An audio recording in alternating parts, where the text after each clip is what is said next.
All right. Hello, everybody.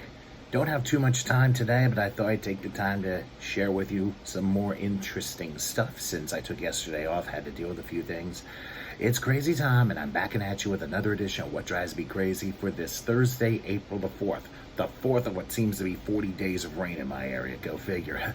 And of course, this show is presented by CrazyTomShirts.com. There's always a shirt for everybody. And there's one shirt I'm going to talk about in just a moment that's going to lead into the subject matter that I'm going to talk about. So stay tuned for that. But first, crazy shouts to my friend Jen, who's down in the Washington, D.C. area. She's originally from South Jersey.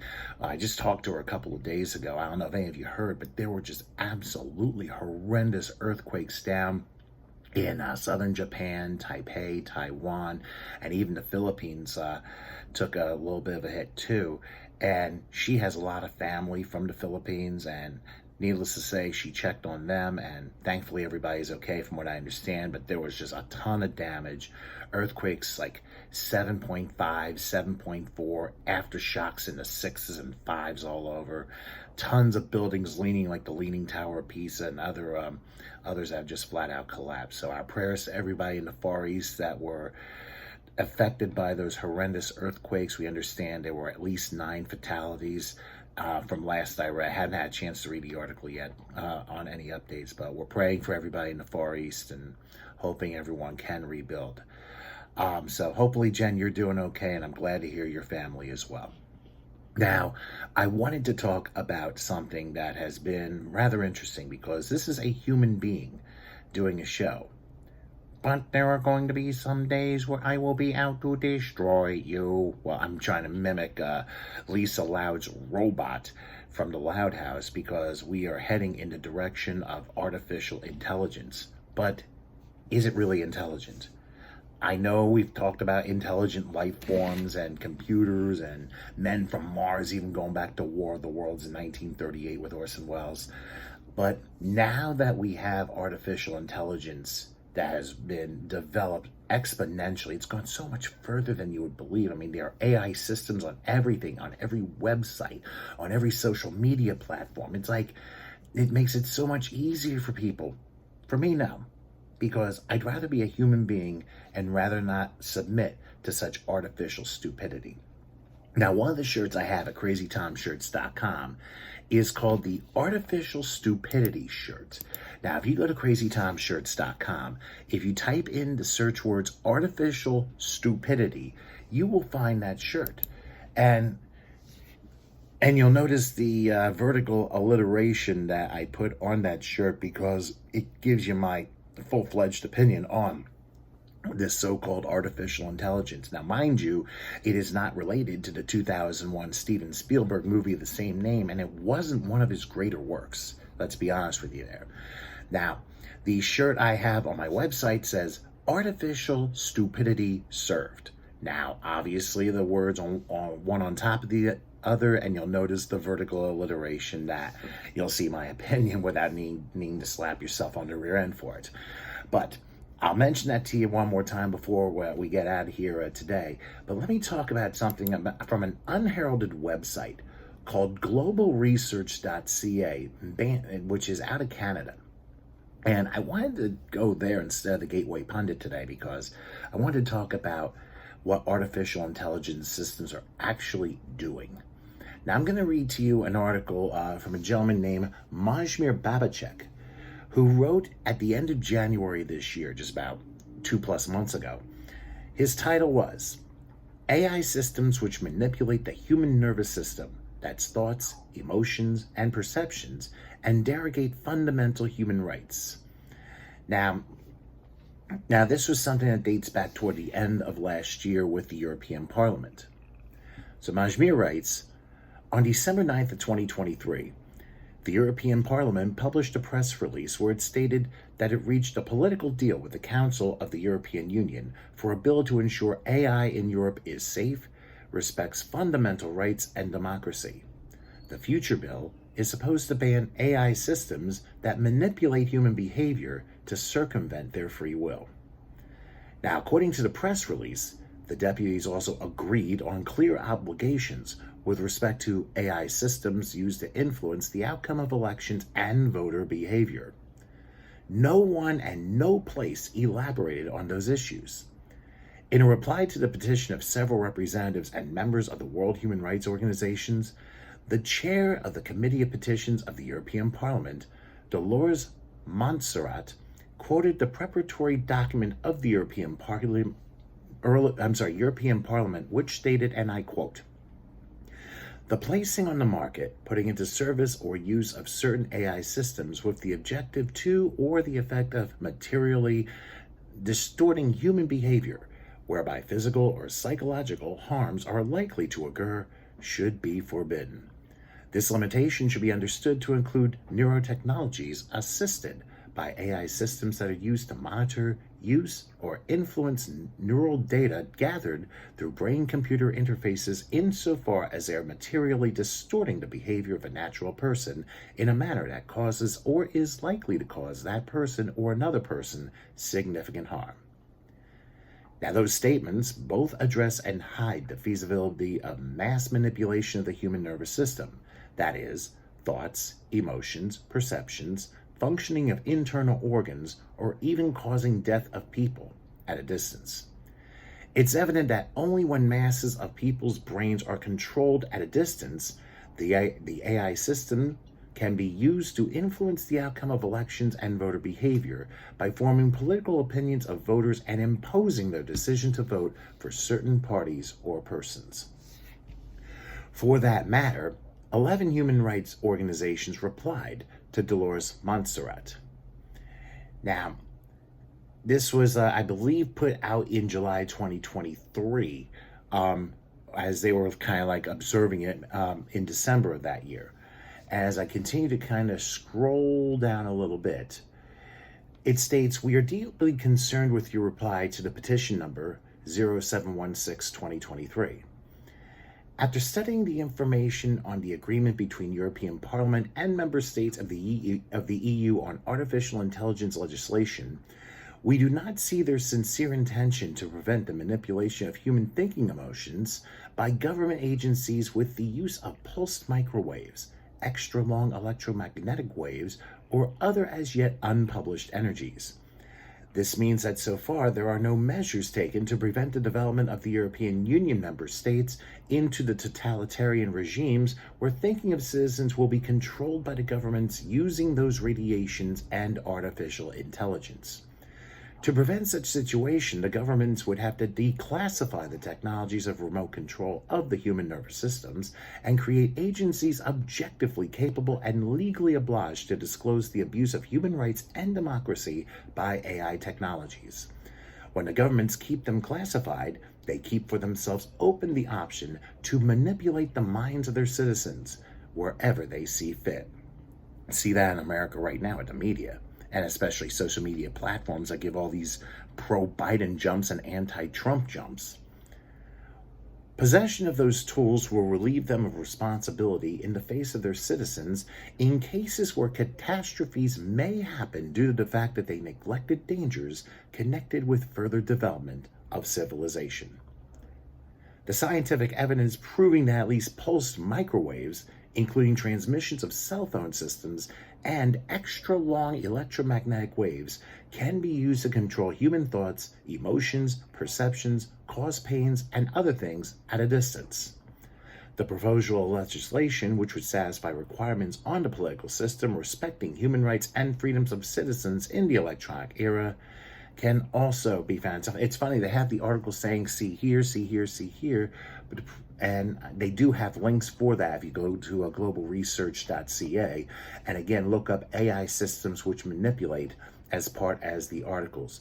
But basically, what they're trying to tell you, it's worth very serious consideration whether in a not distant future, where majority of state citizens could be unemployed or underemployed due to the use of artificial intelligence, they will be allowed to have a freedom to vote according to their opinions, or whether the state power will decide that they are not responsible enough to make the right choice in the elections and will produce their decisions in the mines instead.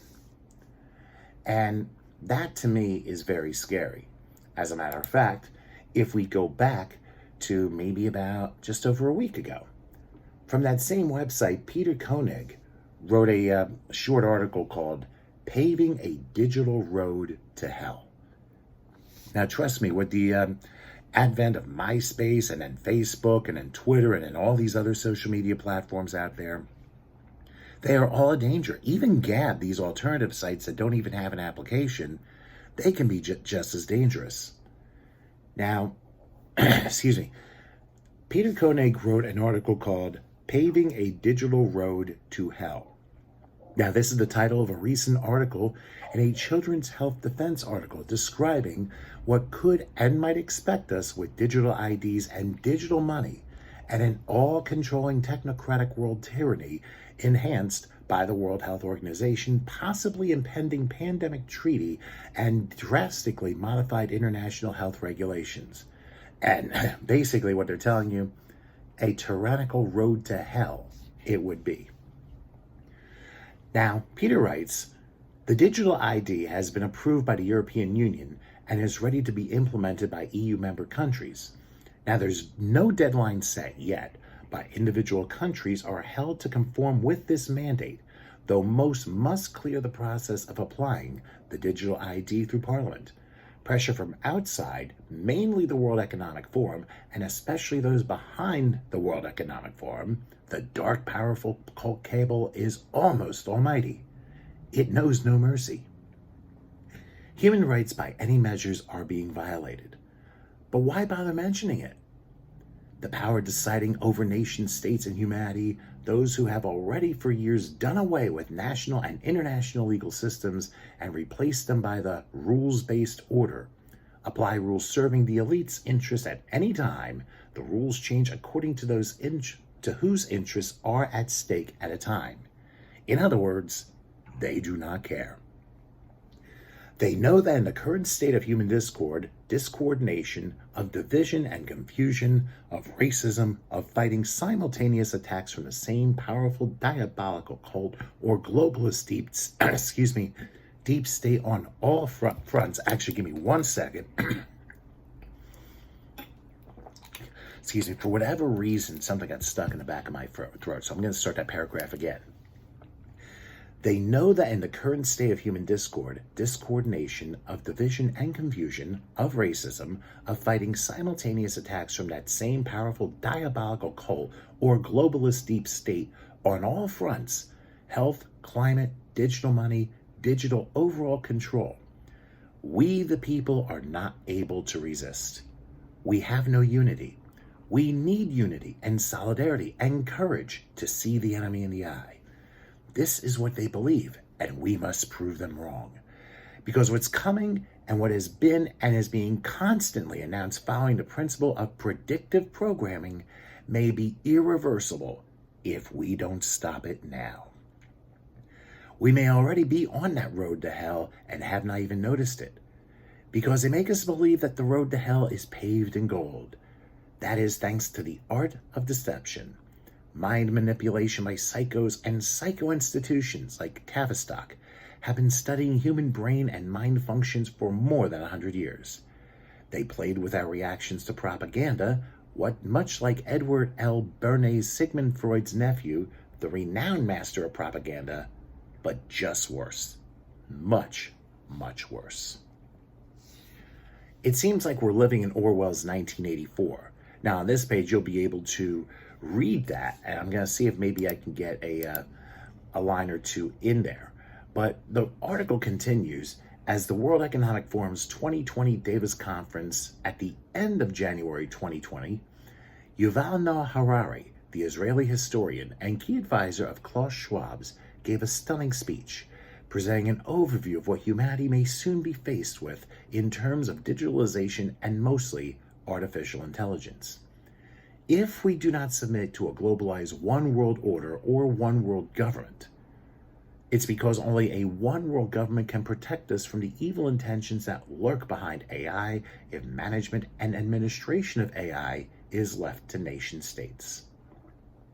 Now, Harari sounds like a madman in his attempt to make us believe that globalization is our salvation, as nation states will use AI for defending themselves against other nations, as they're afraid that other nations develop even stronger and more commanding AI that may become a threat, and people simply are overrun and get under the wheels. I mean, think about this, and I skip a couple of paragraphs here, but only a globalized one world with a unique one world government will be able to look out for the good of the citizen, as there is no AI competition between nations, and AI is used in ways that people will benefit and not be pushed into starvation. But what he did not say is that starvation will be avoided by a basic income for all out-of-work people with a digitally controlled mind that makes you happy, owning nothing. Smile, you're being photographed for propaganda. Mr. Harari speaks perfectly and dangerously of Tavistock. It is a sheer warning for propaganda rally for globalization for a one world, all-controlling government. This sounds like war on nation states, but it's war on humanity. Much earlier foresights over 100 years ago, predictive planning, are not talking yet about AI, but about the needed benefits of a one world organization, actually one world order, describing what may come. They foresee the atomic bomb, or something like it, with an all-destructive blast some 30 years before the nuclear bomb it was invented, and the need to strictly reduce and control humanity. Very simple, destroy to build back better. Now, it's a little bit crazy here. There is a YouTube thing called Hidden Hand Behind UFOs Episode 2, H.G. Wells' War of the Worlds. Now, that is connected to the globalresearch.ca website article, Paving Digital Road Hell. You can check that out, or you can just type in H.G. Wells' War of the Worlds in YouTube, and you'll be able to find it there. Amazing foresight. Do not think this is our destiny. We, the people, hold our destiny in our hands and our minds. We must unite now. And there's so much truth to it. You go back to Koenig's article in December 2022. Today we're living Orwell's 1984. And literally, you might remember that movie from 1955. Orwell looked ahead, and now we're here. And basically it's put, it displayed a dystopian world where war is peace and peace is war, where lies are propagated 24/7, so you believe they are the truth, and when you finally look the truth into the eyes, you laugh, because it's so incredible that you believe it's just another lie. We are living right now in that 1984. That's the World Economic Forum. That's Davos. That's the globalists. That's the dark cult of the elites, the truth of the eugenists. That's what the Great Reset, UN Agenda 2030, and the Fourth Industrial Revolution would have in store for us if we allow it to happen. That is Klaus Schwab's wet dream. He and the World Economic Forum and all the elite adherents believe this will be their future world, a dystopian world where nothing is what it seems, with a drastically reduced population, with the surviving people being digitalized transhumans, slaves for the elite, who own nothing but are happy. That's what their plans are, or rather were, before Davos 2022, with the World Health Organization holding its annual World Health Assembly in parallel with the World Economic Forum. Now remember, there are no coincidences debating on how to overrule the sovereignty of the 194 member countries with an all-controlling pandemic treaty, transferring the privately owned WHO into WHT, World Health Tyranny. Yes, 80% of a WHO is owned by private interests. It's not really a United Nations agency. It just responds to those who fund it, largely Big Pharma, Bill Gates, and numerous other private interest groups and billionaire individuals. They are failing bitterly, at least for now. Globalization, their dream, is falling apart. They will continue trying, and we have to be on continuous alert. Remember, freedom does not come for free. We have to fight for it, but we, the people, shall overcome. And trust me, we need to do that now. It's a very scary thought, but trust me, we've got to find a way to pull through. That's what it comes down to. As I wrap up another edition of Crazy Tom's What Drives Me Crazy, let me remind you, if you visit crazytomshirts.com, which by the way supports the Crazy Tom Show because I happen to run that website too. Check out all my shirts at crazytomshirts.com. You can also go to the website, type in artificial stupidity, and you'll find a shirt on that there. Just make sure you type in artificial stupidity in the search box. Look for that, and you'll be able to find my stuff. Again, I'm not on Rumble for a while because I'm having some connectivity issues, but for now, check me out here. Twitter X, Instagram, Gab, all social media platforms at Crazy Tom Show. Make sure you check me out there. Thanks for watching, everybody. Enjoy your Thursday, and join me next time for another edition of Crazy Tom's What Drives Me Crazy, considering I've been on and off in sleep since about 10 o'clock last night because I had to do a job very early, like 3:45 a.m. No wonder I'm a little bit on the snooky side, but who knows. But at least I was awake enough to try and wake you up and give you that warning. So take care for now, and I'll see you next time.